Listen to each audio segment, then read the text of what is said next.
तो बेटा हम सिलिया और फ्लैजेला देखने जा रहे हैं। माइक्रोट्यूब्यूल्स पढ़ रहे थे। साइटोस्केलेटन में माइक्रोट्यूब्यूल्स, माइक्रोफिलामेंट और इंटरमीडिएट फिलामेंट के बारे में हम लोग बात कर चुके हैं। माइक्रोट्यूब्यूल्स का स्ट्रक्चर हम लोगों ने देखा था और उससे बनने वाले स्ट्रक्चर्स देखे थे। सेंट्रियोल पढ़ लिया था। सेंट्रियोल और सेंट्रोसोम के बारे में बात कर ली थी।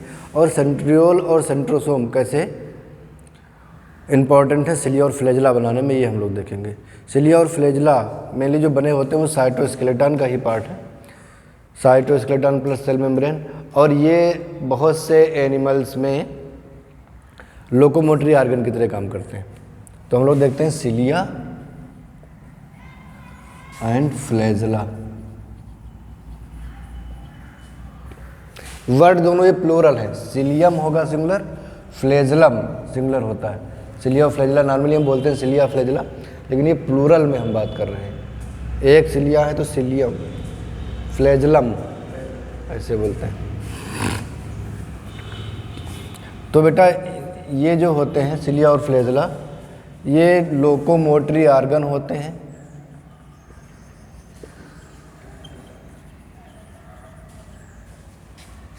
Of various animal. केवल लोकोमोटरी आर्गन नहीं, सिलिया जो ये फ्लैजेला तो लोकोमोटरी आर्गन की तरह ही काम करते हैं। सिलिया लोकोमोटरी आर्गन की तरह भी काम करती है और भी इसके काम है। जैसे हम लोगों में सिलिएटेड इपिथेलियम होती है, वो फ्लूइड को मूवमेंट के लिए होती है, तो बॉडी के अंदर है, तो ये लोकोमोशन में नहीं लेकिन फ्लूइड के मूवमेंट में हेल्प करती है। तो ये सिलिया और फ्लैजेला, लेकिन मेनली लोकोमोटरी आर्गन है। Various organism. ऑर्गेनिज्म हम इसलिए कह रहे हैं क्योंकि प्लांट सेल में भी ये लोकोमोटरी आर्गन की तरह वर्क करते हैं, एनिमल सेल में भी और बैक्टीरियल सेल में भी, चाहे वो प्रोटिस्ट हो। मोनेरा में आप देखेंगे, प्लांटी में भी और एनिमेलिया भी। प्लांटी में भी कहाँ?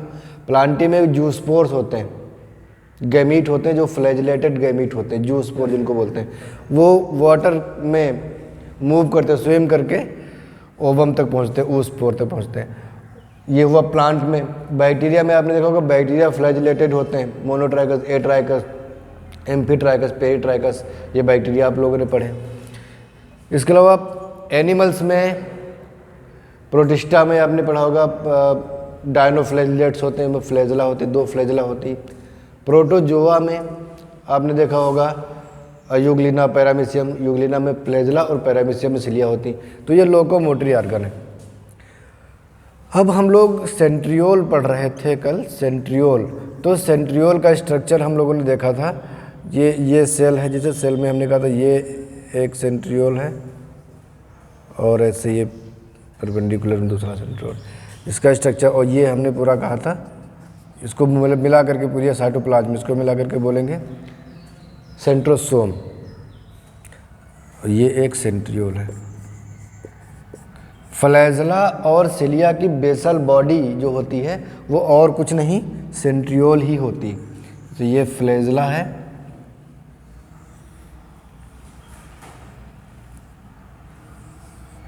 ये जो इसकी बेसल बॉडी है ये तो होगी सॉफ्ट, ये इसकी बेसल बॉडी है। ये बेसल बॉडी जो होती है बेटा ये क्या है?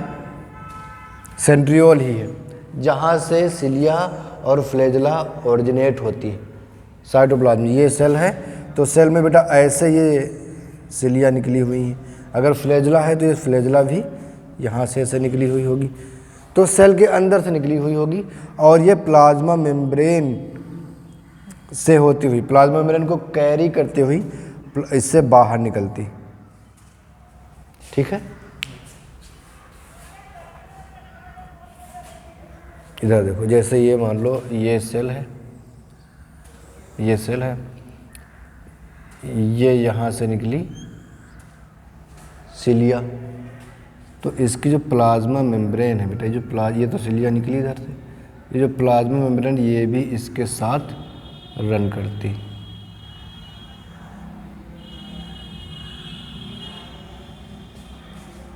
ठीक है, तो ये जो है, ये जो कॉर्ड है माइक्रोट्यूब्यूल की बनी हुई है, ये इसको हम बोलेंगे एक्सोनीम। क्या बोलेंगे बेटा, एक्सोनिम। और ये वाली है प्लाज्मा मेम्ब्रेन। ये क्या है, प्लाज्मा मेम्ब्रेन। तो बेटा जो प्लाज्मा, ये जो सिलिया है या फ्लैजेला है, ये ऐसा नहीं कि सेल से पेनिट्रेट करके सेल को पार करके निकल जाती है, पार करके नहीं निकलती है। ये सेल मेम्ब्रेन इसके साथ रन करती है। सेल मेम्ब्रेन भी ग्रो करके बाहर निकलती है इसके, उसको कवर करते हुई। इसके चारों तरफ से क्या है, ये सेल मेम्ब्रेन है और अंदर ये माइक्रोट्यूब्यूल है। ठीक है, और तब पूरे को बोलेंगे सिलिया या फ्लैजेला। सिलिया या फ्लैजेला क्यों कह रहे हैं बेटा, क्योंकि सिलिया और फ्लैजेला का जो बेसिक इंटरनल स्ट्रक्चर होता है, माइक्रोट्यूब्यूलर अरेंजमेंट होता है, वो सेम होता है। चाहे हम सिलिया कहें या फ्लैजेला कहें, दोनों में डिफरेंस इंटरनल स्ट्रक्चर में कोई नहीं है। सिलिया स्मॉल होते हैं, स्मॉल हेयर लाइक प्रोसेस हैं, और फ्लैजेला लॉन्ग होते हैं, लॉन्ग स्लेंडर व्हिप लाइक चाबुक जैसे स्ट्रक्चर होते हैं।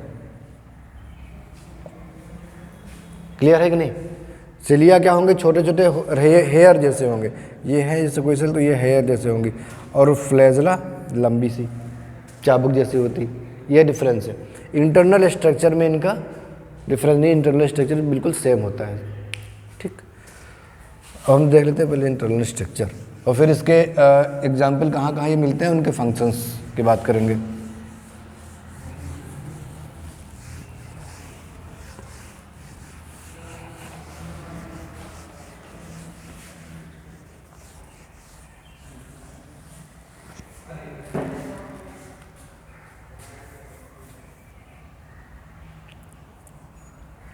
इनका जो बेटा माइक्रोट्यूब्यूलर अरेंजमेंट है,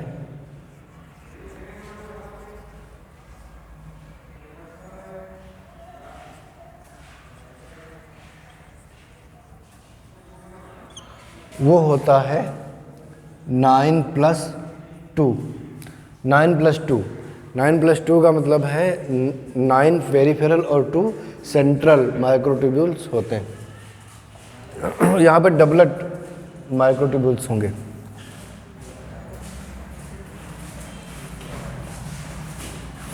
ये एक माइक्रोट्यूब्यूल,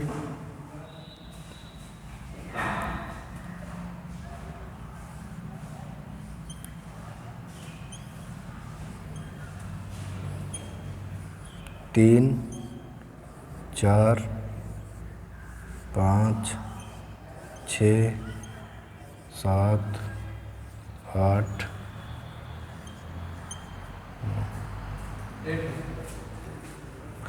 1, 2, 3,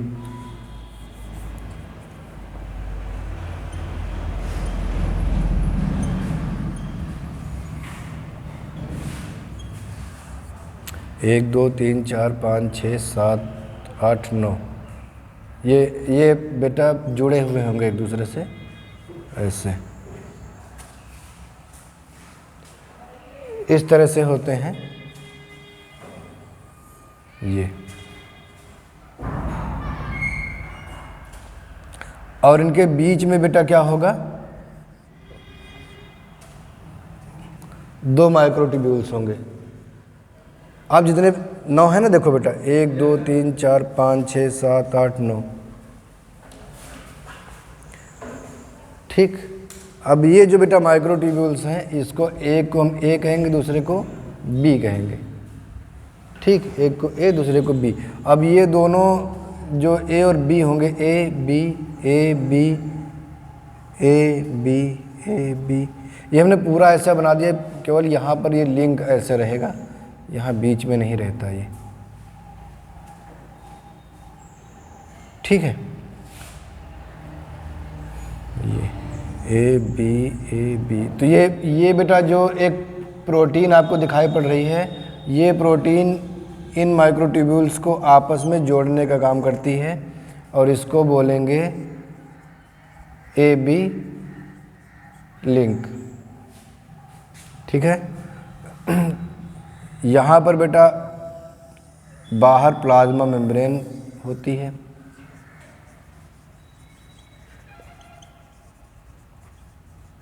प्लाज्मा मेम्ब्रेन का ही एक्सटेंशन होता है ना बेटा, अभी बताया था। प्लाज्मा मेम्ब्रेन बाहर बाहर निकल आती है इसके ऐसे, ठीक है। अंदर ये सेंट्रल पार्ट है, ये इसका कॉर्ड है अंदर। ये प्लाज्मा मेम्ब्रेन है, इसको हम आउटर शीथ भी कहते हैं, आउटर शीथ इसके केस में।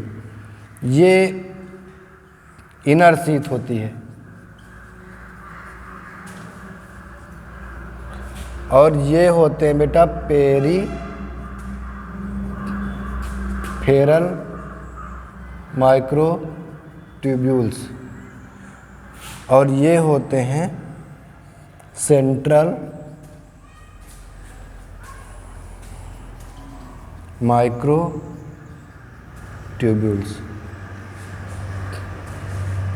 बात समझ में आई कि नहीं? देखो ये क्या है बेटा, जो 9 किनारे किनारे लगे हुए हैं पेरीफेरी की तरफ, तो ये तो होंगे पेरीफेरल माइक्रोट्यूब्यूल्स 9 हैं, और सेंटर में 2 माइक्रोट्यूब्यूल्स आपको दिखाई पड़ेंगे, लेकिन ये दोनों आपस में जुड़े हुए नहीं हैं। जैसे हमने इसको ए इसको बी कहा है, सबको हमने ए और बी इसको जोड़ा तो ए बी लिंक कहा है इसको, ए बी ऐसे। इसमें ए और बी नहीं है, दोनों ए हैं, ठीक है। और ये दोनों अलग अलग हैं, ये भी एक लिंक से जुड़े हुए हैं, इसको सेंट्रल लिंक कहेंगे दोनों। ये भी एक प्रोटीन होती है, ठीक है, जो इन दोनों सेंट्रल फाइबर्स को आपस में जोड़े रखती है। अब ये सेक्शन हमने काटा। अब जैसे ये फ्लैजला है, ये फ्लैजला है, ये फ्लैजला की बेसल बॉडी। इस फ्लैजला को हमने यहाँ से काटा है। जब यहाँ से काटोगे, चाहे जहाँ से काटोगे, जहाँ से भी काटोगे, तो ये हमें ऐसा स्ट्रक्चर दिखाई पड़ेगा। तो ऐसा स्ट्रक्चर, तो यहाँ पर हमें ऐसे ऐसे करके 9 माइक्रोट्यूब्यूल दिखाई पड़ेंगे, सेंटर में हमें 2 माइक्रोट्यूब्यूल दिखाई पड़ेंगे। ट्रांसवर्स सेक्शन है टीएस, जैसे कि लौकी है मान लो, इसको यहाँ से काट दिया तो बीच में जो भी है वो सब दिखाई पड़ेगा, ठीक है।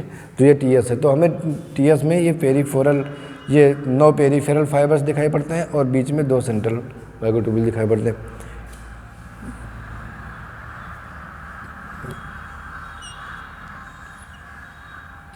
ए वाले के साथ बेटा कुछ और प्रोटीन जुड़ी हुई होती है, ए वाले माइक्रोट्यूब्यूल के साथ, जिसको हम माइक्रोट्यूब्यूल आर्म भी कहते हैं। लेकिन ये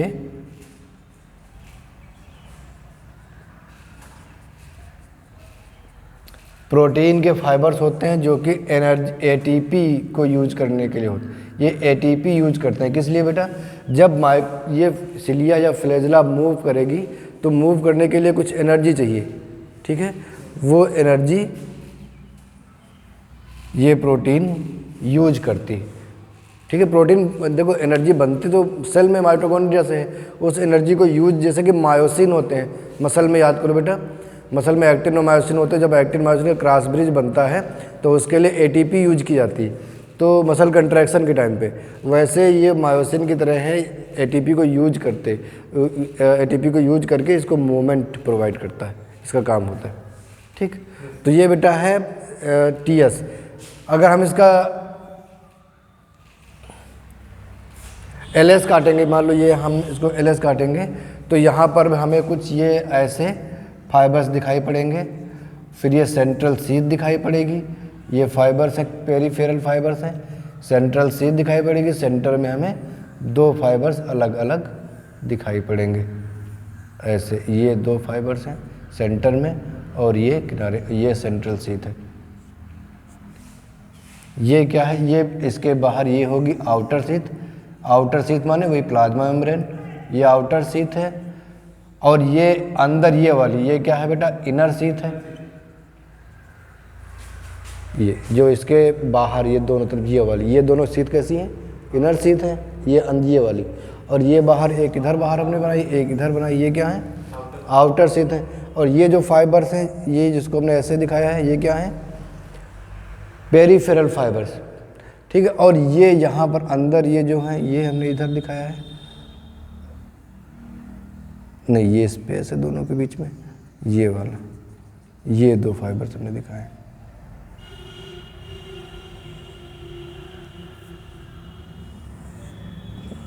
ये वाले 2 फाइबर्स जिसको डॉट डॉट डॉट दिखा रहे हैं, ये सेंट्रल फाइबर से 2 होते हैं।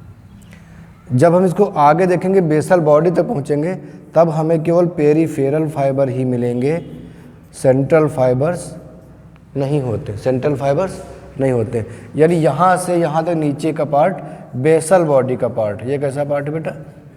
बेसल बॉडी का पार्ट है, और ऊपर वाला पार्ट जो है वो सॉफ्ट का पार्ट, मेन जो बॉडी है फ्लैजिला की, सिलिया की, ऐसे,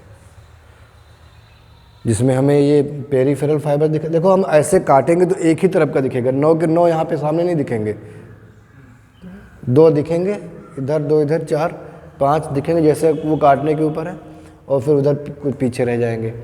टीएस काटेंगे तो हमें यहाँ पे सभी 9 के 9 दिखाई पड़ेंगे, बीच में सेंटर में 2 दिखाई पड़ेंगे, ठीक है। एलएस में हमें 2 तो ये क्लियर दिखाई पड़ेंगे, लेकिन ये 1 या 2 इधर 2 इधर ऐसे दिखाई पड़ेंगे।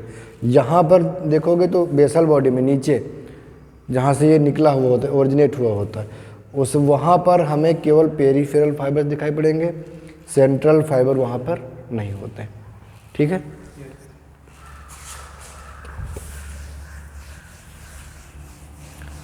अब बेटा याद रखो, ये जो बेसल बॉडी है वो सेंट्रियोल है। जब हम बेसल बॉडी का टीएस काटें, किसी भी फ्लैजिला के बेसल बॉडी टीएस काटेंगे, टीएस थ्रू बेसल बॉडी, तो यहाँ पर हम देखेंगे इसमें बेटा हमें क्या दिखाई पड़ेगा? 1 2 3 1 2 3 1 2 3 ऐसे करके 9 दिखाई पड़ेंगे हमें। कितने दिखाई पड़ेंगे बेटा? 1 2 3 4 5 6 7 8 9 है, ठीक है। और बीच में कितने दिखाई पड़ेंगे बेटा? नहीं दिखाई पड़ेगा, बीच में 0 होता है। तो ये हमने क्या कहा था, बीच में क्या होता है? सेंट्रियोल का बताया था ना बेटा, सेंट्रल हब बताया था। सेंट्रल हब होता, कोई भी माइक्रोट्यूब्यूल इस बीच में नहीं होता है। तो यहाँ पर हमें 9+0 अरेंजमेंट देखने को मिलेगा। और ये जो बेटा होंगे ये भी कैसे होंगे? ट्रिपलेट होंगे ये, और यहाँ पर आपको डबलेट देखने को मिलेंगे। ये डिफरेंस है। अगर किसी फ्लैजिला को बेटा हम यहाँ से काटते हैं, अगर बेसल बॉडी से काटते हैं तो हमें ऐसा यहाँ पे ट्रिपलेट देखने को मिलेगा, ठीक। और अगर यहाँ से काटते हैं तो ये ऐसा देखने को मिलेगा। ये इसका इंटरनल स्ट्रक्चर है। अब चाहे सिलिया हो चाहे फ्लैजिला हो, दोनों में स्ट्रक्चर सेम होता है। सिलिया काटेंगे तब भी ऐसा दिखाई पड़ेगा टीएस में, और फ्लैजिला काटेंगे तब भी ऐसा ही दिखाई पड़ेगा। क्लियर है? नोट करो, फिर इरेज करें, इसको इरेज करें।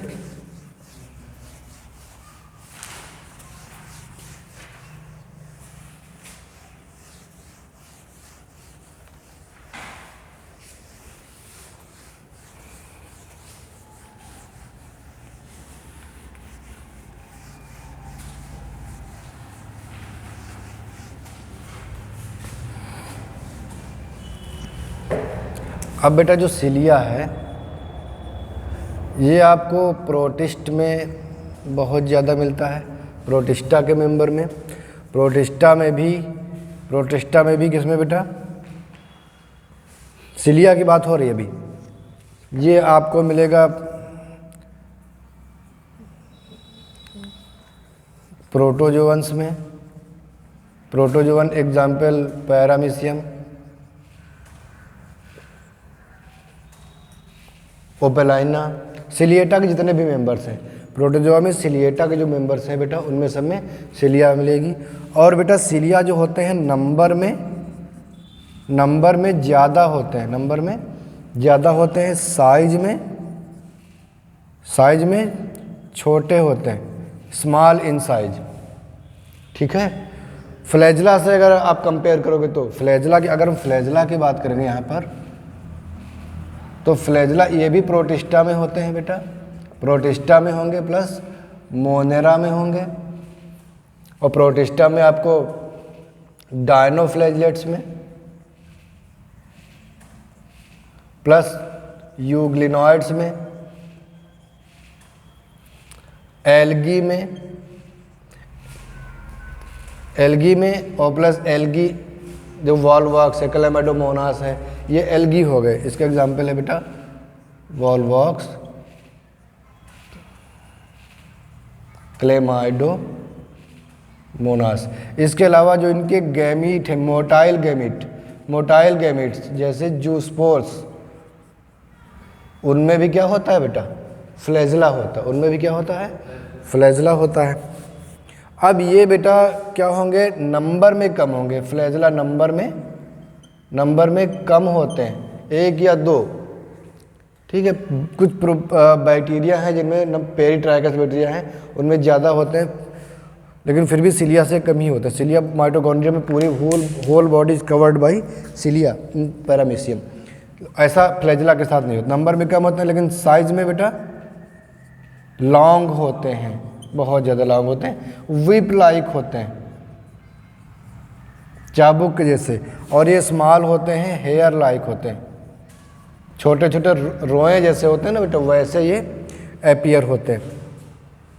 ठीक है, अब ये बॉडी की मूवमेंट के लिए होते हैं। अब ये मूवमेंट जो होता है बेटा, ये इसको अब ध्यान देना, जो मूवमेंट होता है तो ये फ्लूइड का मूवमेंट करते हैं। अब मान लो पैरामीशियम है या कोई भी अदर प्रोटिस्ट है, वो स्विम कर रहा है पानी में, तो वो पानी को हटाता है, स्विम उसको फोर्स लगाता है पानी के ऊपर और पानी को रन करवाता है, और ये बहुत तेज़ी से आगे बढ़ता है। फ्लैजेला के साथ नहीं, फ्लैजेला आगे बढ़ती है, फ्लैजेला के साथ सेल मूव करती है। मान लो ये बेटा कोई सेल है और इससे ये फ्लैजेला निकली हुई है, तो फ्लैजेला मूव करेगी तो फ्लैजेला आगे बढ़ेगी और इसको भी उसे में खींचेगी। पानी का मूवमेंट नहीं होगा ज़्यादा, पानी पर फोर्स लगाकर ये आगे बढ़ती है। और इसमें क्या होता है, सिलिया पानी को से पतवार होती है और की तरह काम कर, और समझो ना पतवार, जैसे कि नाव में बैठ करके आप पतवार चलाते रहते हो और पानी को पीछे ढकेलते रहते हो और ये आगे बढ़ती रहती है। और ये फ्लैजेला कैसे काम करती है, मान लो सांप है, सांप पानी में तैर रहा है और सांप की पूंछ में आप कुछ बांध दो, झिल्ली गुब्बारा कुछ ऐसे, तो उसके साथ साथ सांप बैठ जाएगा तो हो जाएगी। तो सेल उसके पीछे पीछे मूव करती रहती है। तो ये सेल को मूवमेंट करने के लिए होता है और ये फ्लूइड को मूवमेंट करने के लिए होता है, लेकिन मूवमेंट दोनों से हो जाता है। तो ये जो होता है लोकोमोशन के लिए होता है, लोकोमोशन। और ये मूवमेंट एंड लोकोमोशन दोनों बातें समझना बेटा। लोकोमोशन क्या है, लोकोमोशन का मतलब है, अगर देखो हम यहाँ से अगर यहाँ पे जा रहे हैं तो ये लोकोमोशन है। अब आप यहीं जगह पे खड़े होकर हिल रहे हैं तो ये मूवमेंट है, समझे ना। तो जैसे हमारी बॉडी में जो टिश्यू होते हैं, एपिथेलियल टिश्यू, आपने फैलोपियन ट्यूब में पढ़ा है, फैलोपियन ट्यूब में सिलिया होती है, तो वो सिलिया ओवम को आगे बढ़ाती है, जितना फ्लूइड होता है उसमें उसको ऐसे आगे बढ़ाती रहती है, ऐसे सिलिया बीट करती रहती है और फ्लूइड आगे बढ़ता रहता है और वो अपनी जगह पर है। ठीक है, कहीं फ्लैजेला बॉडी के अंदर नहीं होता किसी बढ़ने के लिए, फ्लैजेला लोकोमोशन के लिए होता है, सिलिया मूवमेंट करने के लिए होती है। अगर पैरामीशियम या किसी अदर ऑर्गेनिज्म में है तो वो मूव बीट कर रही है तो ऑर्गेनिज्म आगे बढ़ेगा, क्योंकि वो फ्लूइड को आगे बढ़ा रहा है। फ्लूइड जब हटेगा तो ऑर्गेनिज्म अपने आप मूव करेगा। लेकिन ये जो फ्लैजेला है ये बीट करके आगे बढ़ता है और फ्लैजेला की मूवमेंट ऐसे लहरदार होती है, क्योंकि हमने अभी एनर्जी बताया था ना, कुछ प्रोटीन्स होती हैं जो एनर्जी को यूज करती है, यहाँ पर भी कोई प्रोटीन्स होती हैं, लेकिन मान लो लेंथ में जहाँ पे एनर्जी यूज हुई वो मूवमेंट हुई, बाकी उसके रिकवरी स्ट्रोक पे चलता है वो। ठीक है, तो इसके जो मूवमेंट के 2 तरीके होते हैं बेटा सिलिया के, एक होता है पैडल स्ट्रोक और एक होता है रिकवरी स्ट्रोक। पैडल स्ट्रोक का मतलब जैसे नाव, दो बातें समझना, जैसे नाव में आपने पतवार उठाई और ऐसे आपने पीछे ढकेला तो आपको फोर्स लगाना पड़ा, वापस लाने में कोई फोर्स नहीं लगाया, आप वापस लाए फिर से किया, तो जब आपने पानी को ढकेला तो वो हो गया पैडल स्ट्रोक। उसके बाद जब वापस ला रहे हैं पतवार तो वो रिकवरी स्ट्रोक हो गया। तो सिलिया ऐसे होती, सिलिया किसी ऑर्गेनिज्म में, ये मान लो पैरामीशियम ही है,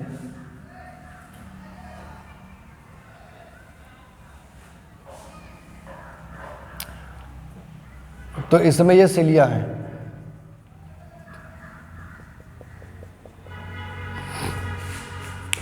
तो ये सिलिया नीचे को आएंगी फिर ऊपर आएंगी। तो जब नीचे को आएंगी पानी को फोर्स करने के लिए एक साथ, फिर ये ऊपर जाएंगे तो नीचे आने में फोर्स लगेगा तो पैरामीशियम ऊपर उठेगा, फिर ये सिलिया को ऊपर ऐसे उठा लिया जाएगा, फिर नीचे लाया जाएगा। तो एक होती है पैडल स्ट्रोक और फिर होती है recovery stroke. Paddle stroke, recovery. जैसे साइकिल आप चलाते हो तो आपने पैडल नीचे दबाया तो दूसरा पैडल ऊपर आ गया, दूसरा दबाया तो तीसरा आ गया, पहला वाला आ गया ऊपर, ऐसा होता ना। वहीं से नाम पैडल स्ट्रोक दिया गया इसको। अब मान लो किसी सेल में, किसी ऑर्गेनिज्म में, अगर यूनिसेलुलर है तो वो सेल ही है या ऑर्गेनिज्म है, एक से ज़्यादा फ्लैजेला है, तो फ्लैजेला का जो मूवमेंट है बेटा सबका, वो आपस में कोरिलेट नहीं। जैसे डायनोफ्लैजेलेट में आपने देखा, डायनोफ्लैजेलेट जो होते हैं बेटा, उनमें एक फ्लैजेला तो होती है लॉन्गिट्यूडनल और एक फ्लैजेला कैसी होती है, ये प्लेट है इसमें। एक फ्लैजेला कैसी होती है, ट्रांसवर्स होती ना बेटा। तो एक जो लॉन्गिट्यूडनल है वो इसको अपवर्ड मूवमेंट के लिए इसको फोर्स करती है, और दूसरी जो लॉन्गिट्यूडनल है वो ट्रांसवर्स इस तरफ को मूवमेंट के लिए इसको इस तरफ बढ़ाती है। तो क्या होगा बेटा, ये जो इसकी मूवमेंट होगी किस तरफ होगी, रिगलिंग मूवमेंट होती है। डायनोफ्लैजेलेट में हम लोगों ने पढ़ा भी है,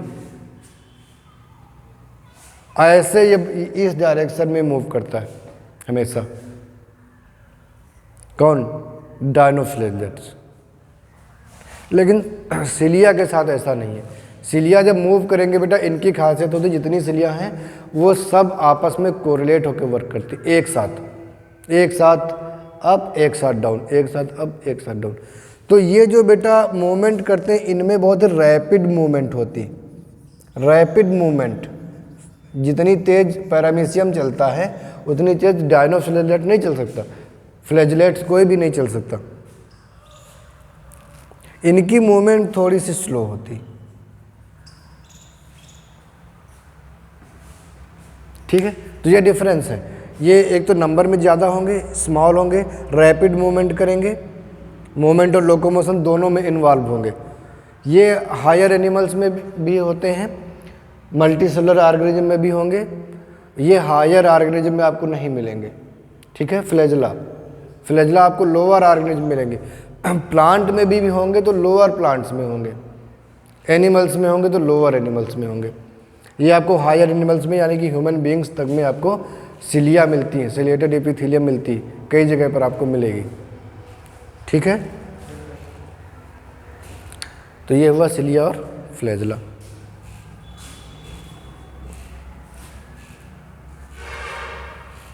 क्लियर है बेटा?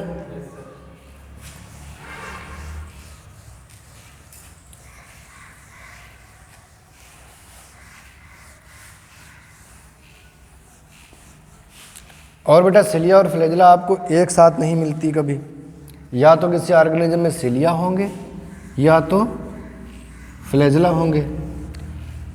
फ्लैजेलेटेड बैक्टीरिया में आपने देखा होगा, ये बैक्टीरिया है, इसमें ये फ्लैजेला लगी हुई है और साथ में आपने देखा होगा कुछ सिलिया भी है। देखा ऐसा कि नहीं? असल में सिलिया नहीं है, ये पिल्लाई है। फिम्बरी होती है इसमें, जो एडहेशन का काम करती है, एंकरिंग ऑर्गन की तरह काम करती, रिप्रोडक्शन में हेल्प करती। पिल्लाई कॉन्जुगेशन ट्यूब बनाने में हेल्प करती। सिलिया नहीं है ये, ठीक। अच्छा, प्रोकैरियोटिक में जो सिलिया होती हैं, ध्यान देना बेटा, यूकैरियोटिक में इनकी ओरिजिन होती है कहाँ से बेटा? साइटोप्लाज्म से, ठीक है, साइटोप्लाज्म से। और ये प्लाज्मा मेम्ब्रेन को लेकर के हमने कहा था निकलती है, ऐसे है ना बेटा ये। और ये क्या है इसकी अंदर क्या बताया था हमने, जो माइक्रोट्यूब्यूल की बनी हुई होती है, एक्सोनिम, ठीक है, एक्सोनिम। और ये और बाहरी प्लाज्मा मेम्ब्रेन है। प्रोकैरियोटिक में क्या होगा, देखो ये यूकैरियोटिक है, प्रोकैरियोटिक में क्या होगा, ये प्रोकैरियोटिक में आपको पता है बेटा सेल वॉल होती है। तो ये क्या है, ये क्या है, सेल वॉल है। और इसके अंदर क्या है, प्लाज्मा मेम्ब्रेन है।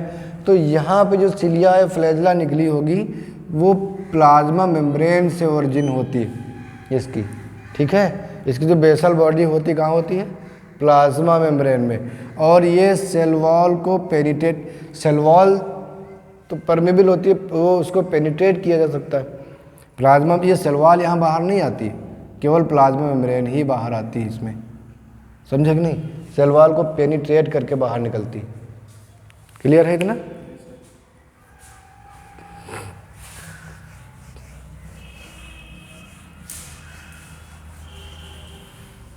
सिलिया फ्लैजेला वैसे तो लोकोमोटरी आर्गन है, लेकिन हमने इनको एज ए लोकोमोटरी आर्गन नहीं पढ़ा है, हमने इनको पढ़ा है एज ए साइटोस्केलेटन, साइटोस्केलेटन का पार्ट पढ़ा है। और इनके जो स्ट्रक्चर होता है वो माइक्रोट्यूब्यूल का बना होता है, ये ध्यान रखना है, ठीक। अब हम बेटा अगला टॉपिक पढ़ेंगे माइक्रो बॉडीज। माइक्रो बॉडीज में मेनली हमें पराक्सीसोम, ग्लाइसोसोम्स ये पढ़ना है। और जो माइक्रो बॉडीज हैं होती क्या हैं, जरा देखो सेल में बेटा क्या होता है कि ये सेल के अंदर ये न्यूक्लियस है, और न्यूक्लियस में हमने कहा था ईआर होती है ना बेटा, गोल्जी बॉडी होती है।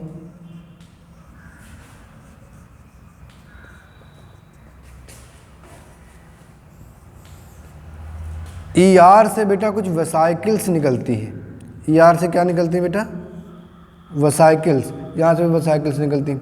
अब ये वेसाइकिल्स या तो इंट्रासेलुलर आर्गन तक जाएंगी ट्रांसपोर्ट होने के लिए, या ये एक्स्ट्रा सेलुलर टारगेट पर जाएंगी ट्रांसपोर्ट होने के लिए सेल के बाहर। इन वेसाइकिल्स का भी कुछ ऐसा ही हाल है।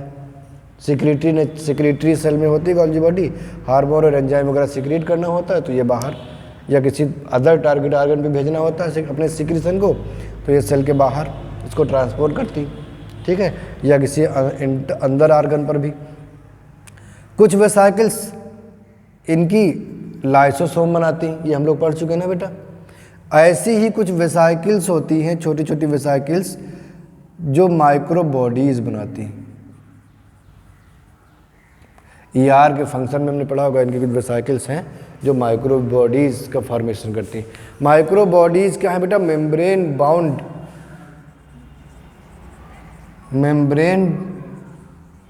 बाउंड स्फेरिकल वेसाइकिल या वेसिकुलर आर्गेनेल होते हैं। बहुत छोटे छोटे आर्गेनेल ही तो हैं ये, तो ये वेसाइकिल्स होती हैं।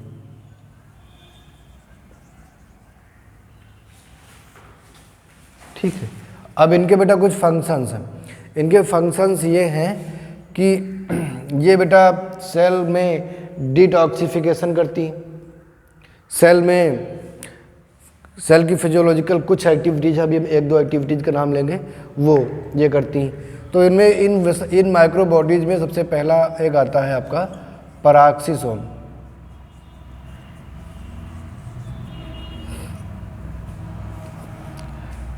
पराक्सीसोम क्या होता है कि पराक्सीडेज बनाता है और पराक्सीडेज को भी बॉडी से रिमूव करता है, और यानी कि एक शब्द में कहें तो ये डिटॉक्सिफिकेशन करता है, डिटॉक्सिफिकेशन करता है।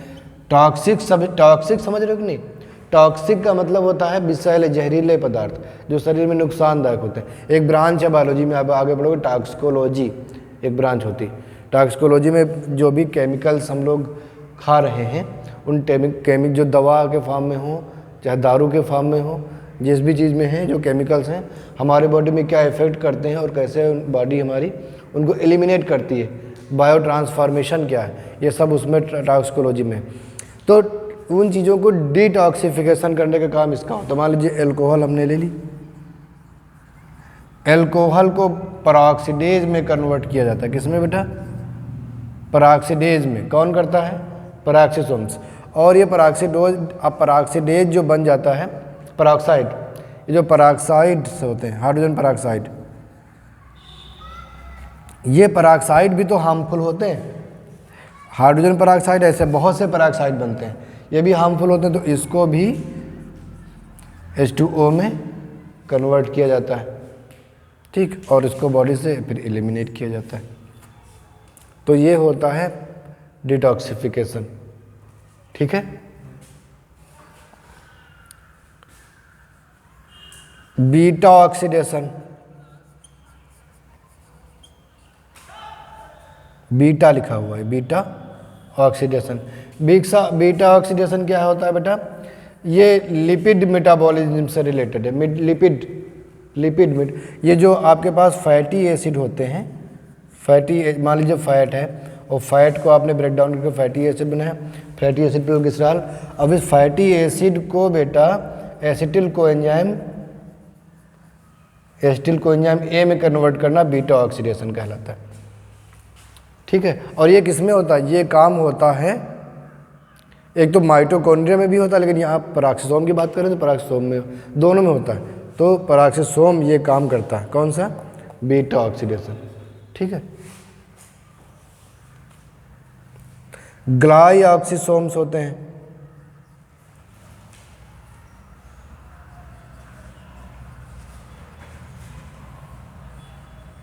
ये क्या काम करते हैं बेटा? ये फैट को फैटी एसिड में और फिर इससे क्या बनाते हैं?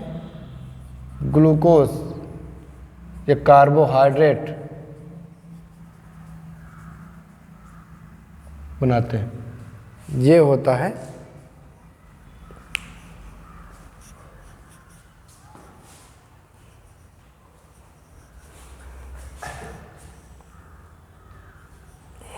एक तो ये ग्लूकोनियोजेनेसिस भी है और ये ग्लूकोज का फॉर्मेशन भी है फैट से। ठीक, इसके अलावा जो पराक्सीसोम से इनका एक काम है बेटा फोटो रेस्पिरेशन।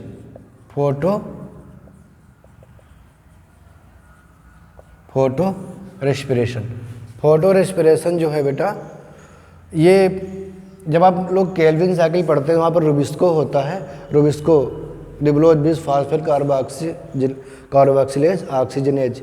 कार्बोक्सिलेज इसलिए क्योंकि वो कार्बोक्सिलेशन करता है, RuBP के साथ CO2 जोड़ कर क्या बनाता है? 3PGA बनाता है, फास्फोग्लिसरिक एसिड। कभी कभी ये कार्बन डाइऑक्साइड को छोड़ करके O2 से जुड़ जाता है और फिर ये ग्लाइकोलेट बनाता है। क्या बनाता है बेटा? क्या बनाता है? ग्लाइकोलेट बनाता है। इसको कहते हैं फोटो रेस्पिरेशन। और ये मेनली कहाँ होता है बेटा? क्लोरोप्लास्ट में। ठीक है, ये पराक्सीसोम भी होता है। अब ये जो होता है फोटो रेस्पिरेशन पराक्सीसोम और क्लोरोप्लास्ट दोनों में मिल करके होता है। माइटोकॉन्ड्रिया भी इसमें हेल्प करती है फोटो रेस्पिरेशन में। तो मेनली ये होता है क्लोरोप्लास्ट में, लेकिन ये पराक्सीसोम में भी होता है फोटो रेस्पिरेशन। ठीक है, पेज नंबर 220 NCERT में देखना, फोटो रेस्पिरेशन दिया हुआ, बड़े में दिया हुआ। जब हम लोग फोटोसिंथेसिस पढ़ेंगे वहाँ पर देखेंगे, है ना बेटा? ठीक है, ये बेटा जो बीटा ऑक्सीडेशन हमने बताया ये भी हम लोग पढ़ेंगे रेस्पिरेशन। ये पेज नंबर 236 पे आपको मिलेगा। NCERT लाओ बेटा, पेज नंबर 236 खोलो। चार्ट बनी होगी, एक बनी कि नहीं? फैटी एसिड से देखो एक एरो गया होगा ऊपर की ओर, गया है, वही बीटा ऑक्सीडेशन है। क्या बनेगा? एसिटिल कोएंजाइम ए बना है। देखो बेटा फैटी एसिड से जाकर के एसिटिल कोएंजाइम ए बनता हुआ दिखेगा। हाँ मिला बेटा। तो ये बेटा बीटा ऑक्सीडेशन, ये आप जब हम लोग पढ़ेंगे रेस्पिरेशन वहाँ पे डिटेल में पढ़ेंगे। ठीक, तो ये बेटा माइक्रो बॉडीज़ हैं। तो ये ऑलमोस्ट आपका ख़त्म हो गया। देखो मैं अगर एक शब्द में ये याद रखो, माइक्रो बॉडी छोटी छोटी वेसाइकुलर आर्गन होती है, मेम्ब्रेन बाउंड आर्गन होते हैं ये बेटा, और ये ऐसे होते हैं जो कि डिटॉक्सिफिकेशन में हेल्प करते हैं। ठीक है, सिंगुलर मेम्ब्रेन होती है, बहुत सी मेम्ब्रेन नहीं होती। ठीक है बेटा, पेज नंबर 237 पे देखो, 137 सॉरी 137 के 138 पे देखो, ये माइक्रो बॉडी दिया हुआ है, इसमें लिखा होगा मैनी मेम्ब्रेन बाउंड वेसाइकल्स। तो मैनी के बीच में कामा होना चाहिए, मैनी मेम्ब्रेन नहीं है, वेसाइकल्स मैनी है, मेम्ब्रेन एक ही है। ठीक बेटा, तो इसमें मेनली तुम्हें ध्यान रखना है पराक्सीसोम। क्या ध्यान रखोगे बेटा? पराक्सीसोम। ठीक। तो अब हम लोग बेटा देखो ऑलमोस्ट सभी ऑर्गेनेल्स को हम लोगों ने कवर कर लिया है। अब हम पढ़ेंगे cell cycle and cell division. ये बहुत इंपॉर्टेंट टॉपिक है, नीट के पॉइंट ऑफ व्यू से देखें तो इसका वेटेज बहुत अच्छा है। हम इसी को अब स्टार्ट करेंगे नेक्स्ट लेक्चर में। ठीक है बेटा।